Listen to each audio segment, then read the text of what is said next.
In the span of just 15 years, Japan transformed from a closed feudal state into a modern empire, and the world still calls it a peaceful revolution. But buried beneath the official story is something far more disturbing. Government officials were hacked to death in broad daylight. Foreign diplomats were stabbed and left bleeding in the streets. Samurai factions ran covert kill squads, each attack announced with a chilling letter proclaiming, "This is divine punishment." Behind the curtains of diplomacy and modernization, a wave of organized assassinations reshaped the nation's future. These weren't random murders. They were strategic, calculated, and justified as acts of sacred duty. What really happened between 1853 and 1868 wasn't a political reform. It was a bloody purge. And one question remains: was Japan's modern era born from progress or from terror? The Meiji Restoration is often taught as Japan's graceful emergence into the modern world, a masterclass in peaceful reform, guided by visionary leaders and fueled by national unity. But this version of history hides a brutal truth. Between 1853 and 1868, Japan was in a state of chaos. The Tokugawa shogunate, which had ruled the country for over 250 years, was crumbling under pressure from Western powers demanding trade, and from imperial loyalists demanding change. But that change didn't come through peaceful negotiation. It came through calculated, ritualized violence. In the shadows, radical samurai, known as Shishi, men of high purpose, orchestrated a campaign of political terror. Their method? Assassination. Their justification? Divine will. And their mission? Total revolution. Operating in secret, they formed networks across feudal domains, identifying and eliminating politicians, court officials, and even their fellow revolutionaries if they showed signs of compromise.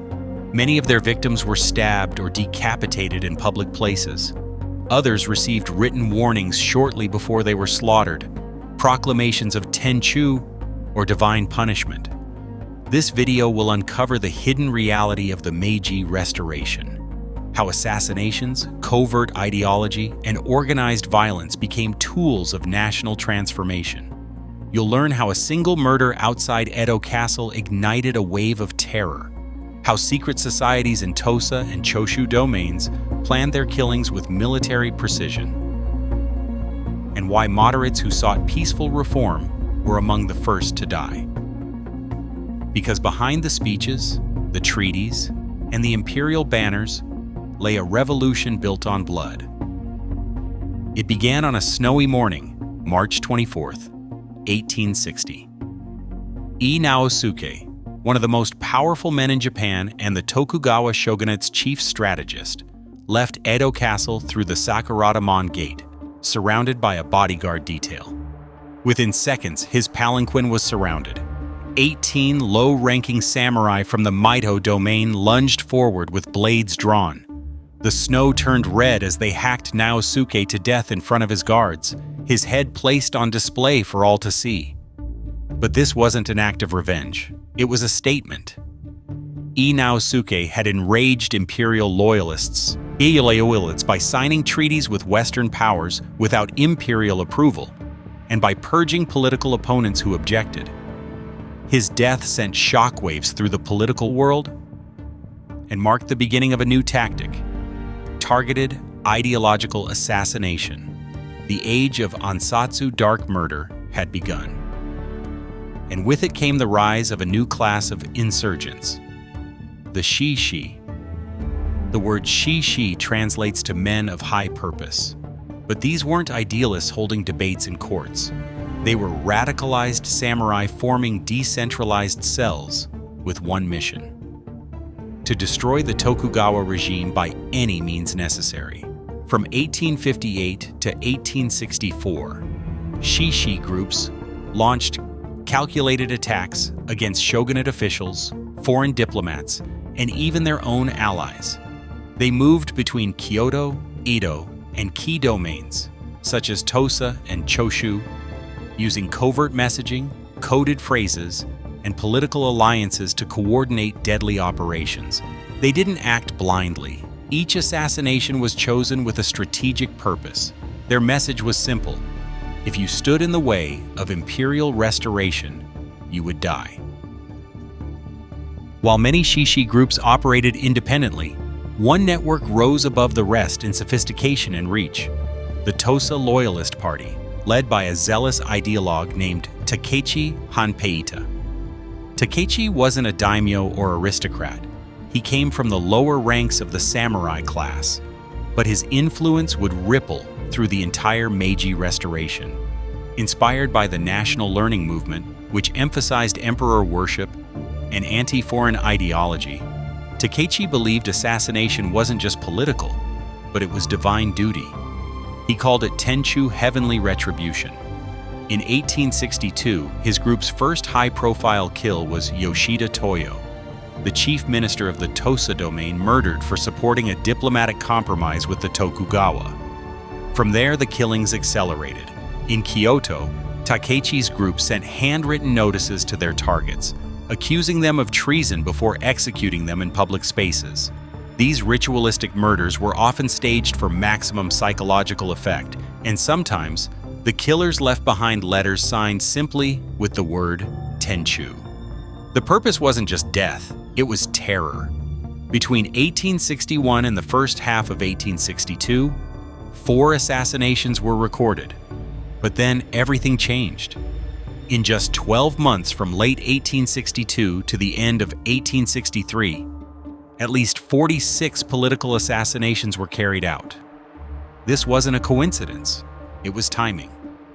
As the radical Choshu domain gained political ground in Kyoto, assassination squads grew bolder. The violence wasn't random, it tracked perfectly with political opportunity. When Choshu was expelled from Kyoto in mid-1863, the attacks abruptly stopped, confirming the deadly link between domain politics and targeted killings. Terror, it turned out, was being used as a political tool. It wasn't just shogunate hardliners or foreign officials who were targeted. Some of the most important victims were moderate men who sought compromise. One such victim was Sakamoto Ryoma, a former loyalist turned unifier. He had worked behind the scenes to form alliances between the Tosa, Satsuma, and Choshu domains. He even proposed a bicameral government structure, blending imperial authority with modern governance. But to radicals, Ryoma had gone soft. On December 10, 1867, he and fellow loyalist Nakaoka Shintaro were ambushed and assassinated in Kyoto. At first, the crime was pinned on the infamous Shinsengumi police, but later evidence pointed to a different culprit. The Mimawari-gumi, under the control of Tokugawa loyalist Matsudaira Katamori. Whether sanctioned or rogue, Ryoma's murder crushed the possibility of peaceful unification. It sent a clear message: the middle ground was gone. This pattern was repeated again and again. Court nobles who supported compromise were assassinated. Diplomats sympathetic to Western treaties were targeted. The goal wasn't just revolution, it was total ideological dominance. To outsiders, these assassinations looked like isolated incidents, but under the surface was a vast, decentralized network functioning with military discipline. Each cell operated independently, reducing the risk of exposure. But they shared intelligence, objectives, and ideological alignment. From the samurai of Satsuma to the radicals of Choshu and the fanatics of Tosa, there was an underground coordination that baffled Tokugawa officials. Assassinations happened in multiple cities on the same day.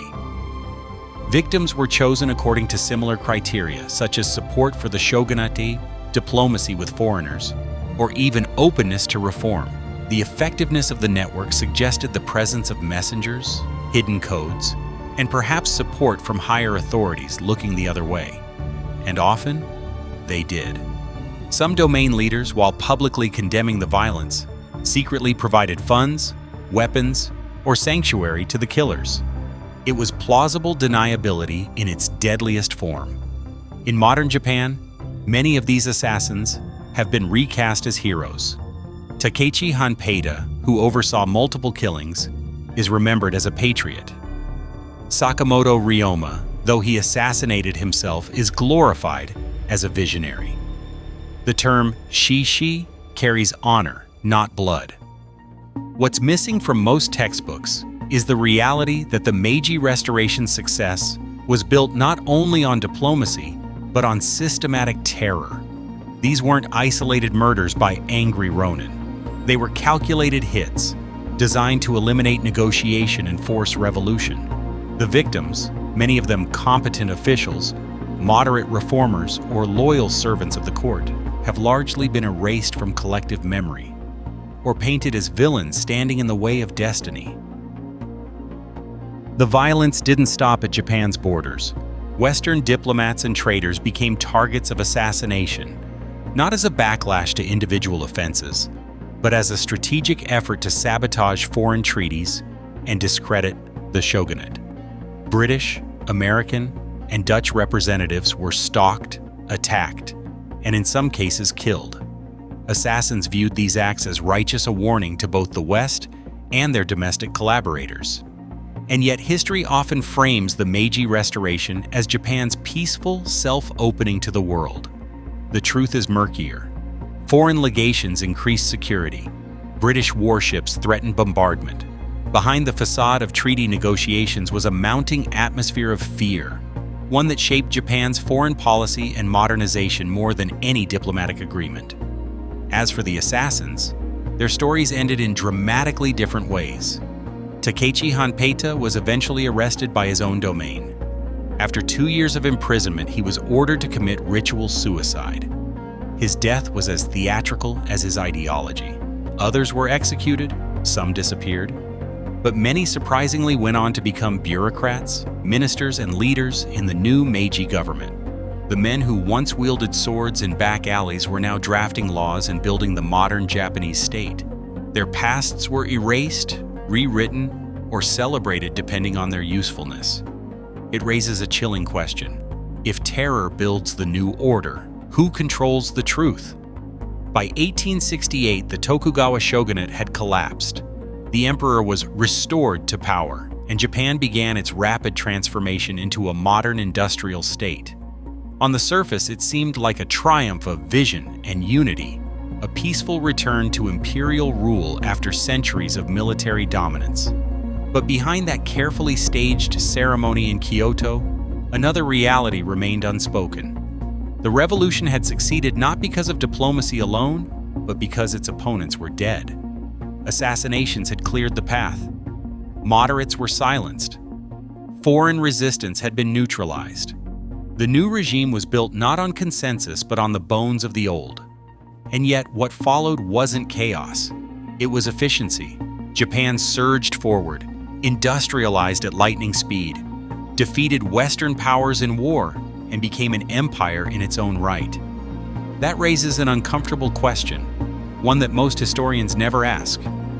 Because the men who orchestrated the killings, the samurai radicals, the secret planners, the divine punishers, didn't fade away. Many were absorbed into the very government they had once tried to destroy. Their methods were erased from official records. Their victims are forgotten. Their violence is reframed as heroism.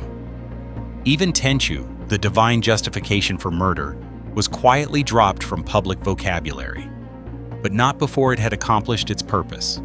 Today, the Meiji Restoration is remembered as one of history's most successful national transformations.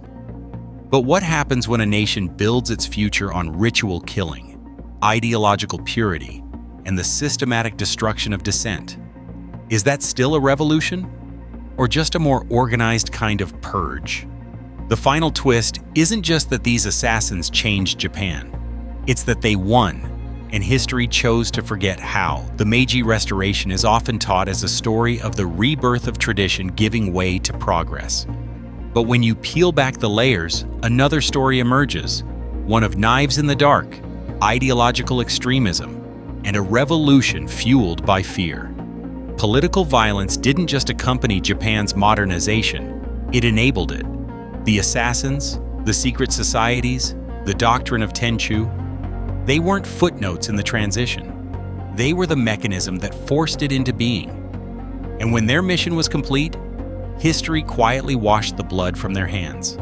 But the question remains, can a nation truly modernize without first erasing part of itself? Japan's rise was extraordinary. Its success is undeniable. But the cost? It was paid in silence, in forgotten victims, in stories never told in classrooms or textbooks. So now we leave the official version behind and turn to you. What do you think? Was the Meiji Restoration a necessary revolution, or a calculated purge disguised as progress? Drop your thoughts in the comments. We read everyone. And if you found this story as eye-opening as we did, consider subscribing. We uncover the dark truths behind history's most praised moments, and there's much more to tell. Until next time, stay curious, stay questioning, and remember, history is never as clean as they say.